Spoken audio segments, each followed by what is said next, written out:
Aruz Haftası münasebetiyle Mersin Devlet Klasik Türk Müziği Korosu'na çok teşekkür ediyoruz. Bizi kırmadılar, geldiler.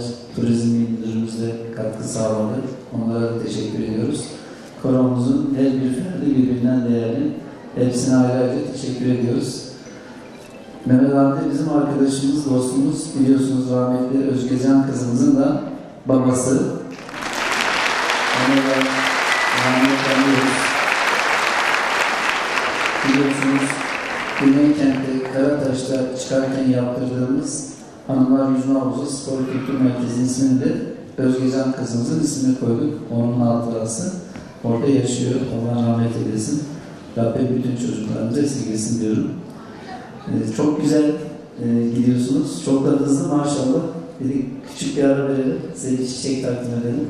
Çok teşekkür ediyoruz tüm misafirlerimiz, Antepli adına. Bu da benim kızım. Dedi baba çiçek verirken ben de verebilir miyim? Benim kızım takdim etsin size çiçeği. Hadi bakayım.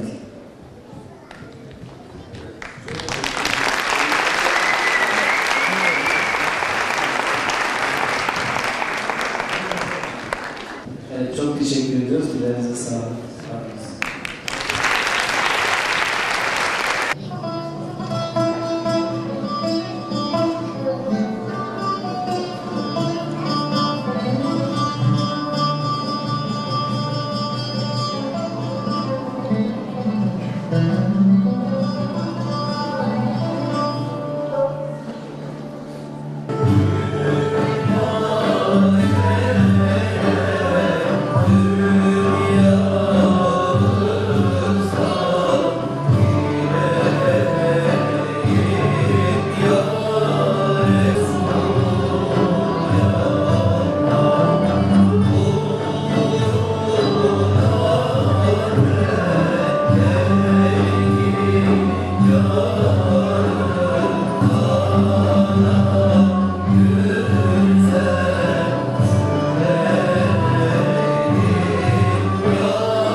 Muhammedun